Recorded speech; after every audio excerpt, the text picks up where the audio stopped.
बिस्मिल्लाहिर्रहमानिर्रहीम। आज chemical equilibrium का लेक्चर नंबर 2 हम डिस्कस करेंगे। अगर लेक्चर नंबर 1 अभी तक आपने नहीं देखा तो वो आप ज़रूर देख लें, क्योंकि ये सारा लेक्चर जो है ना वो उससे लिंक होगा। तो उसका मैं लिंक ऊपर दे रहा हूँ, वो आप ज़रूर देख लें। आज का हमारा topic law of mass action ना, ये आपने MCQs के लिए याद कर लेना है। इनके नाम गुलबर्ग एंड वेज कब दिया इन्होंने? 1869 में लॉ ऑफ मास एक्शन इन्होंने दिया। अब लॉ ऑफ मास एक्शन कहता क्या है, उसकी स्टेटमेंट सबसे पहले लिखनी है। The rate at which a substance reacts is directly proportional to its active mass and the rate of reaction is directly proportional to the product of active masses of the reacting substances. अब इतनी बड़ी definition है, इसको समझना है। The rate वो speed जिस पे कोई भी सब्सटेंस रिएक्ट करे। हमने पहले क्या पिछले लेक्चर में हमने पढ़ लिया कि रिएक्टेंट्स क्या होते हैं और प्रोडक्ट्स और रिएक्शन क्या होता है। वो लेक्चर ज़रूर देख लें अगर अभी तक नहीं देखा। तो वो कह रहा है जिस रेट पे, जिस स्पीड पे कोई भी सब्सटेंस हम दें या कोई भी रिएक्टेंट हम दें वो रिएक्ट करता है, उसकी स्पीड किसके साथ डायरेक्टली प्रोपोर्शनल है? किस चीज़ पे वो डिपेंड करती है? Directly proportional to its active mass. Active mass क्या है? उस जो हमने रिएक्टेंट दिया ना, उसका जो एक्टिव मास है, जो रिएक्शन में हिस्सा ले रहा है। कभी भी हम अगर 100 ग्राम देंगे ना रिएक्टेंट, कभी भी 100 का 100 रिएक्शन में हिस्सा नहीं लेगा। उसमें से 70 लेगा, 50 लेगा, जितना भी लेगा। तो जो हम रिएक्टेंट देंगे उसमें से जितना रिएक्शन में हिस्सा ले रहा होगा उसका मैस, उसको कहते हैं एक्टिव मैस। ये बड़ा चुस्त मैस है, ये रिएक्टेंट में हिस्सा ले रहा है। बाकी जो मैस है वो रिएक्शन में हिस्सा नहीं ले रहा है। तो सही वहाँ पड़ा हुआ। तो आपने इसको याद नहीं रखना, बस आपको समझाने के लिए ये बात बताइए। तो वो क्या कह रहा है कि कोई भी सब्सटेंस का जो स्पीड है रिएक्ट करने की, किस पे डिपेंड करती है? Directly proportional to its active mass, कि उसका एक्टिव मैस कितना है। जितना ज़्यादा उसका मैस होगा उतनी ज़्यादा उसकी स्पीड होगी रिएक्ट करने की। ये तो थी एक सब्सटेंस की रिएक्ट करने की स्पीड। अब अगला portion, and the rate of reaction. पूरे रिएक्शन का रेट किस चीज़ पे डिपेंड करेगा? सिर्फ एक सब्सटेंस का नहीं। अगर एक रिएक्शन में एक से ज़्यादा हमने रिएक्टेंट दे दिए, 4-5 रिएक्टेंट हैं, तो फिर किस चीज़ पे डिपेंड करेगा? Rate of reaction. पूरे रिएक्शन का रेट वो डायरेक्टली प्रोपोर्शनल होगा, बिल्कुल जिस डायरेक्टली रिलेशन होगा उसका किसके साथ? To the product of active masses. Product का यहाँ पे मतलब है ज़रब of active masses of the reacting substances. यानी जो जो रिएक्टिंग सब्सटेंस उसमें शामिल है रिएक्शन में, उन सब के एक्टिव मैसेज को हम ज़रब दे देंगे तो वो स्पीड आ जाएगी टोटल रिएक्शन की। एक सब्सटेंस की स्पीड उसके एक्टिव मैस के डायरेक्टली प्रोपोर्शनल है, और पूरे रिएक्शन की जो स्पीड है वो टोटल सब्सटेंस जो होंगे उनके एक्टिव मैसेज का मल्टीप्लाई करेंगे, प्रोडक्ट लेंगे, उसके बराबर है। तो ये है law of mass action. Definition अच्छी तरह कर लें। अब वो कह रहा है जनरली एक्टिव मास अब क्या है? Active mass is considered as molar concentration having the units of mole per dm cube. इसके यूनिट क्या है? मोल per dm cube. Molar concentration, मैंने पिछले लेक्चर में आपको बताया कंसंट्रेशन क्या होती है? Amount of reactant. तो मोलर कंसंट्रेशन उसकी मोल में अमाउंट के कितने मोल एक डीएम क्यूब यूनिट है वॉल्यूम का, लीटर जिस तरह होता है। तो कितने मोल 1 लीटर में है, कितने मोल डीएम क्यूब में है, एक्सप्रेस्ड एज स्क्वायर ब्रैकेट्स। तो हमेशा जो एक्टिव मास है उसको आपने किस में लिखना है? स्क्वायर ब्रैकेट्स में लिखना है, बड़ी ब्रैकेट जिसको हम कहते हैं। अब कह रहा हम इसकी एग्जांपल लेते हैं रिवर्सिबल रिएक्शन की, और इसको समझते हैं लॉ ऑफ मास एक्शन इस पे कैसे लगेगा। ये एक रिएक्शन है A+B। अब वो आगे जाके प्रोडक्ट बना रहा है C+D। रिएक्टेंट A और B मिल के C और D बना रहे हैं। अब वो कह रहा है सपोज ए के इर्द गिर्द उसने ब्रैकेट डाल दी, बी के इर्द गिर्द ब्रैकेट डाल दी। क्या मतलब? ए का एक्टिव मास, बी का एक्टिव मास, सी का और डी का। ये क्या है? Molar concentration of A B C and D. Molar concentration हमने पहले पढ़ा क्या होता है? एक्टिव मास का ही दूसरा नाम मोलर कंसंट्रेशन है, मोल पर डीएम क्यूब। वो कह रहा है ये इनके रिस्पेक्टिवली तरतीब से ये इनके एक्टिव मास हैं ए बी सी और डी के, according to law of mass action. अब हमें लॉ ऑफ मास एक्शन क्या कहता है? रेट किस चीज़ पर डिपेंड करता है? जो भी रिएक्टेंट्स रिएक्ट कर रहे हैं उनके एक्टिव मास के प्रोडक्ट पे। तो कौन कौन से रिएक्टेंट है? ऊपर वाले रिएक्शन में देखें ए और बी। हमने रेट ऑफ रिएक्शन लिखा, डायरेक्टली प्रोपोर्शनल का साइन बनाया, ए मल्टीप्लाई बाय बी की मोलर कंसंट्रेशन लिख दी। अब जब भी डायरेक्टली प्रोपोर्शनल को हम ख़त्म करते हैं ना, उसकी जगह हम इक्वल लेके आते हैं, तो कोई ना कोई हमें कांस्टेंट लगाना पड़ता है। ये बात आपने याद करनी है, ये आगे आपके काम आएगी, फिज़िक्स में भी आगे, केमिस्ट्री में भी आ, जब तक आप पढ़ते रहोगे कि जब भी डायरेक्टली प्रोपोर्शनल हम प्रोपोर्शनल को ख़त्म करके इक्वल लेके आएंगे तो एक कांस्टेंट आ जाएगा। अब वो कह रहा है rate of forward reaction. Forward reaction में हमारे पास रिएक्टेंट कौन से थे? ए और बी। तो ए और बी का जो हमने डायरेक्टली प्रोपोर्शनल लिया उसकी जगह इक्वल लगाया तो हमारे पास के आ गया, के एफ, यानी के का मतलब कांस्टेंट है ये हमारे पास, constant of forward reaction, proportionality constant of forward reaction, ये हमारे पास आ गई, फॉरवर्ड रिएक्शन का रेट आ गया। अब इसी तरह रेट ऑफ रिवर्स रिएक्शन, अब रिवर्स रिएक्शन में रिएक्टेंट कौन बन जाएगा, ज़रा रिकॉल करें रिवर्सिबल रिएक्शन को।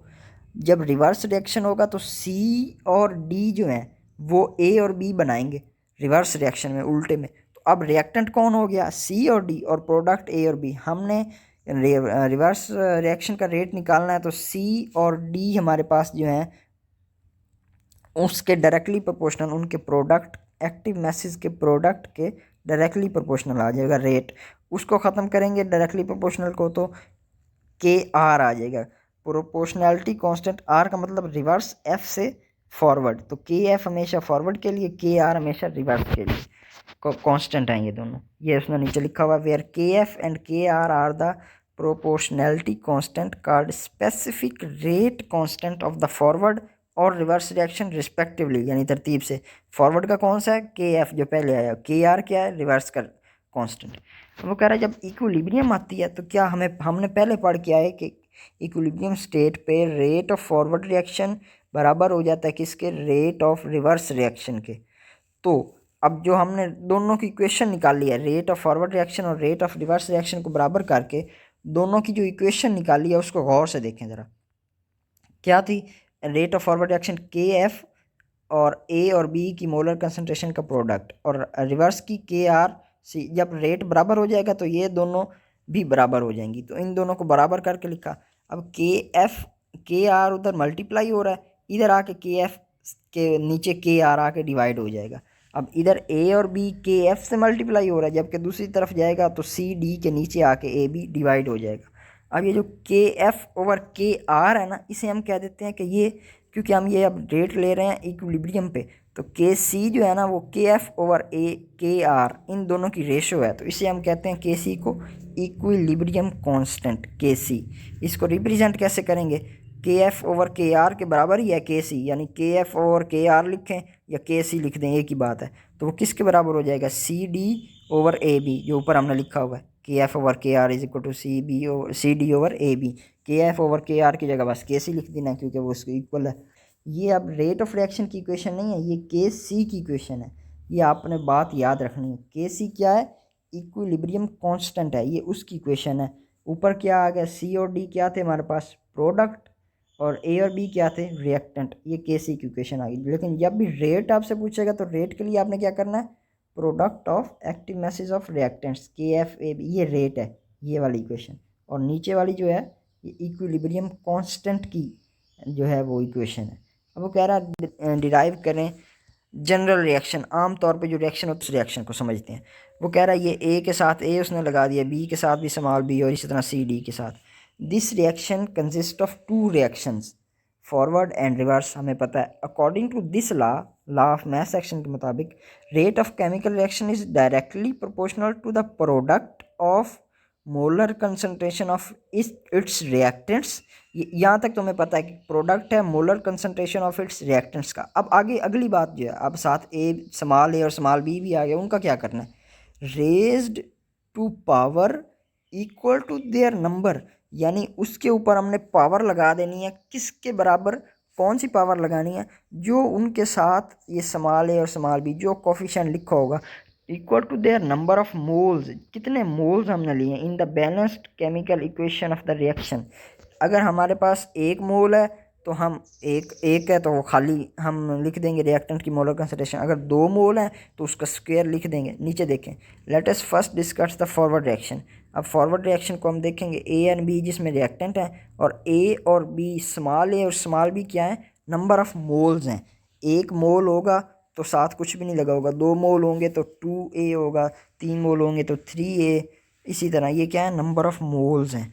अच्छा, the rate of forward reaction according to the law of mass action क्या है, RF is directly proportional to A और B। यहाँ तक तो हमें पता था, हमने पहले पढ़ लिया। अब ये जो स्मॉल ए और स्मॉल बी लगा हुआ साथ, जिसके साथ जो मोल है वो उसकी पावर बना देनी है, जिस रिएक्टेंट के साथ या प्रोडक्ट के साथ जो भी मोल लगा हुआ है ना उसकी पावर में आपने लिख देना। अब रेट आर एफ उसने लिख दिया, आर एफ क्या है, रेट ऑफ फॉरवर्ड रिएक्शन, ये कांस्टेंट नहीं है, ये वो उसने शॉर्ट फॉर्म में लिख दिया। Rate of forward reaction directly proportional किसके होगा, products of A and B की मोलर कंसनट्रेशन और raise to their power equal to their number of moles, जो नंबर ऑफ मोल्स हैं वो उनकी पावर बन जाएंगी।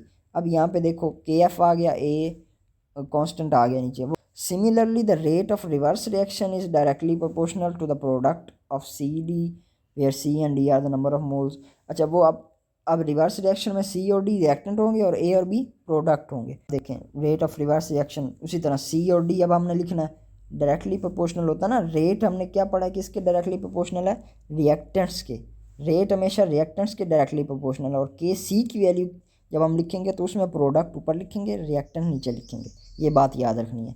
अब रेट ऑफ रिवर्स रिएक्शन भी उसी तरह निकाल लिए, सी और डी और उनके नंबर ऑफ मोल्स जो हैं वो पावर में लिख दिए। अब हमें पता है कि इक्विलिब्रियम स्टेट पे दोनों को रेट बराबर हो जाते हैं, फिर वही काम हमने करना है, आर एफ को आर के बराबर कर देना। Rate of forward reaction equal to rate of reverse reaction at equilibrium, putting the values of R F and R. अब इन दोनों की वैल्यूज़ डालो जो अभी हमने ऊपर निकाली हैं। आर एफ की वैल्यू क्या थी, के एफ ए उसकी पावर ए और बी की पावर बी, इसी तरह के आर क्या थे, सी की पावर, यहाँ पे ए बी नहीं आना, सी और डी आना, ये इन्होंने गलती से लिखा हुआ है ए बी। के आर सी की पावर सी और डी की पावर भी डी, क्योंकि जो उसके नंबर ऑफ मोल्स हैं वही ऊपर भी आएगा। By taking constants on one side and variables on the other side, constant को वो कह रहा है एक साइड पे ले आते हैं और बाकियों को एक साइड पे कर देते हैं। के एफ ओवर के आर हमने के से निकालना ना, के एफ ओवर के आर के सी के बराबर होता है। अब सी और डी उधर ही रहेंगे और ए और बी इधर आके डिवाइड हो जाएंगे। ये देखो के सी क्या आ जाएगा, प्रोडक्ट की पावर और नीचे रिएक्टेंट्स की पावर, तो के सी के F over is called equilibrium constant. This expression is for chemical equilibrium constant. वो कह रहा है ये जो इक्वेशन हमने निकाली है ना ये किसके लिए, के सी के लिए, केमिकल इक्विलिब्रियम कांस्टेंट के लिए।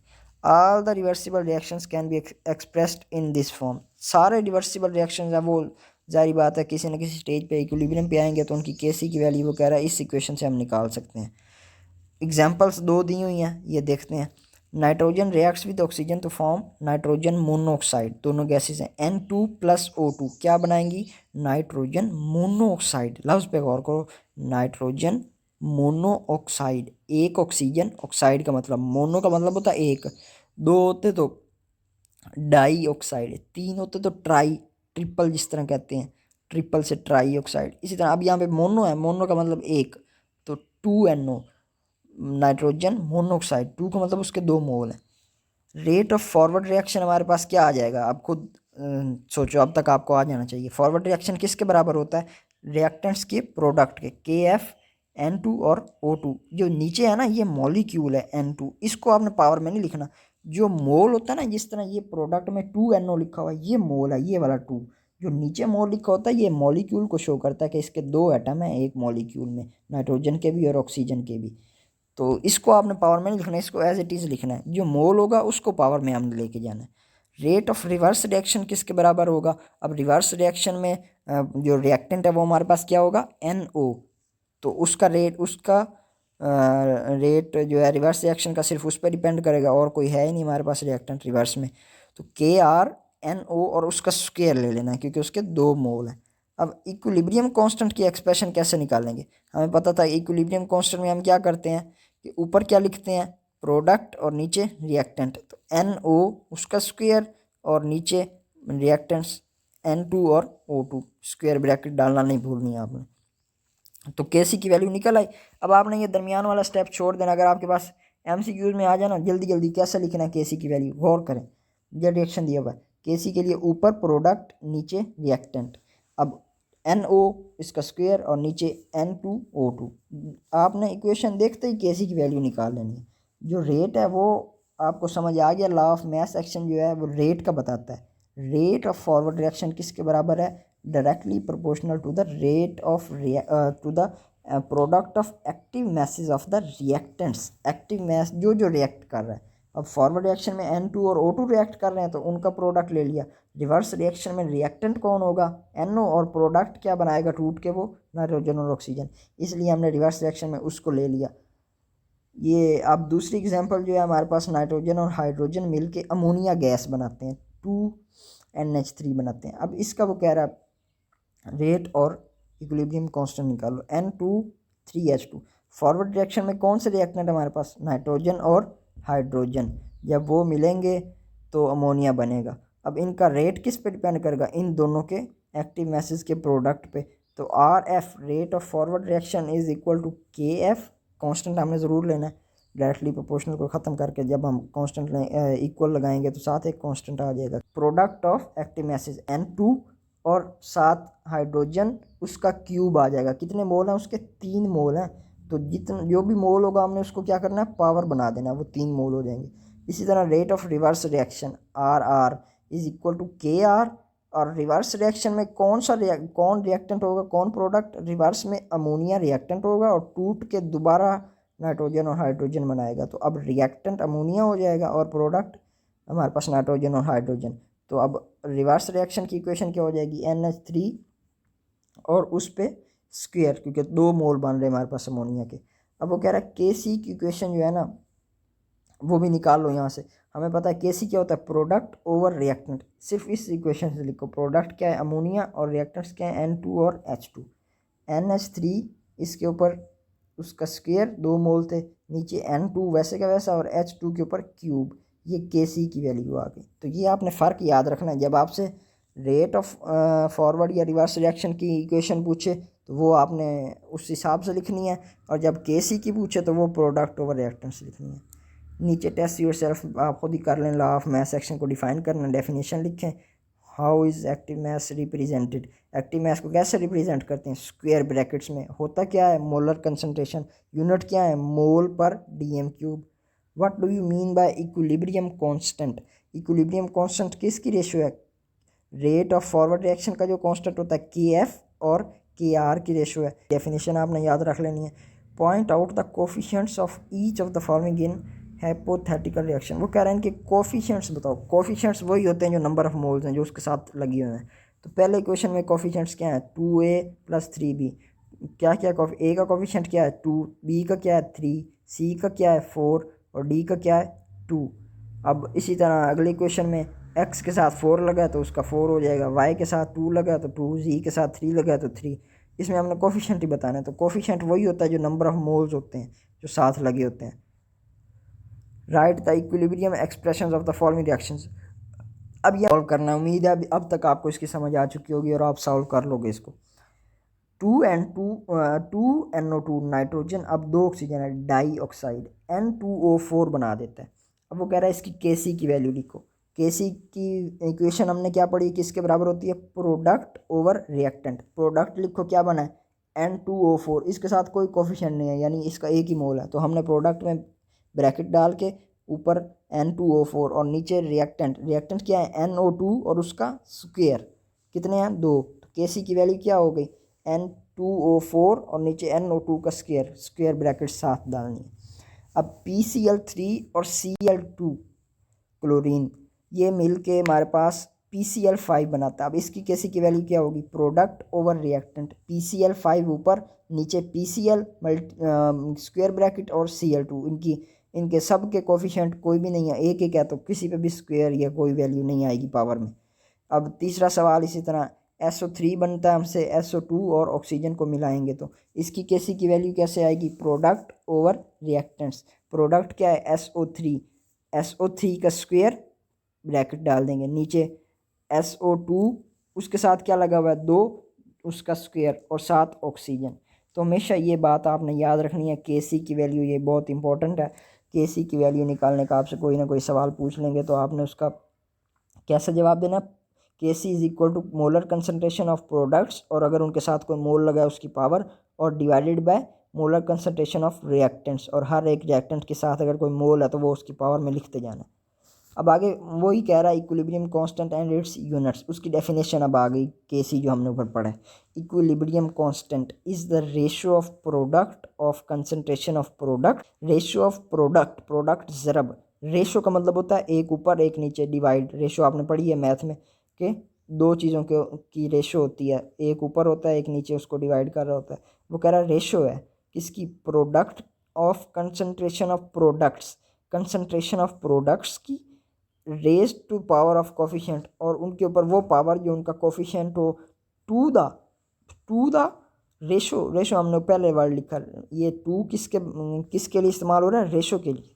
रेशो दो चीज़ों की होती है ना, पहली चीज़ वो बता रहा है रेशो है product of concentration of products, products के कंसंट्रेशन का ज़रब टू, नीचे क्या आएगा, product of concentration of reactants raised to the power of coefficients, और उनके ऊपर पावर क्या आएगी, जो उनके साथ कोफिशिएंट लगा होगा, expressed in the balanced chemical equation. Chemical equation भी बैलेंस्ड होनी चाहिए, ये लफ्ज़ भी आपने ज़रूर लिखना है डेफिनेशन में। KC product of concentration of products, product अकेला प्रोडक्ट होगा तो उसका मतलब ज़रब है। प्रोडक्ट्स जो होते हैं वो हमारे पास जो रिएक्शन के नतीजे में बनते हैं वो प्रोडक्ट्स होते हैं, और प्रोडक्ट यहाँ पे ज़रब को बता रहा है। वो प्रोडक्ट ज़रब देनी है, जितने भी प्रोडक्ट बनेंगे ऊपर वो लिखने हैं, उनकी पावर लिखनी है, और नीचे ज़रब देनी है रिएक्टेंट्स को, और जो उनकी मोल होंगे वो उसकी पावर लिख देनी है।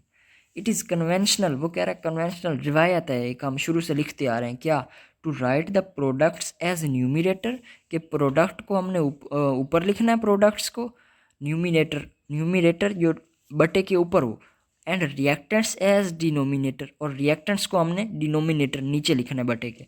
बाय नोइंग, जानते हुए कि बैलेंस केमिकल इक्वेशन क्या है, जब हमारे सामने आ जाएगी reversible reaction, we can write the expression, thus we can calculate the numerical value of by putting the actual equilibrium concentration of the reactant। अब हमें पता है, हमने ये Kc की एक वैल्यू निकाल ली, एक इक्वेशन निकाल ली, अब हमें वो वैल्यूज़ दे दे कि ये लो, ये इस रिएक्टेंट की ये कंसनट्रेशन है असल में, और प्रोडक्ट की एक कंसनट्रेशन है, इसकी हमें वैल्यू बताओ, सिर्फ इक्वेशन ना बताओ, इसकी वैल्यू बताओ। तो पहले हम क्या करेंगे, सबसे पहले इक्वेशन बनाएंगे Kc की, फिर जो उसने वैल्यूज़ दी होंगी उसमें पुट करेंगे, कैलकुलेटर चलाएंगे, और वाह प्रोडक्ट ज़रा दे के वो आंसर निकाल लेंगे आराम से।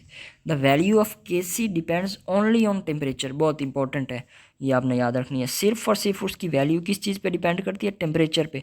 टेम्परेचर बढ़ाएंगे तो कम ज़्यादा होगी, कम करेंगे तो कम ज़्यादा होगी, और किसी भी चीज़ पे डिपेंड नहीं करती, इनिशियल कंसनट्रेशन वगैरह पे किसी भी चीज़ पे डिपेंड नहीं करती Kc की वैल्यू, सिर्फ और सिर्फ टेम्परेचर पे डिपेंड करती है।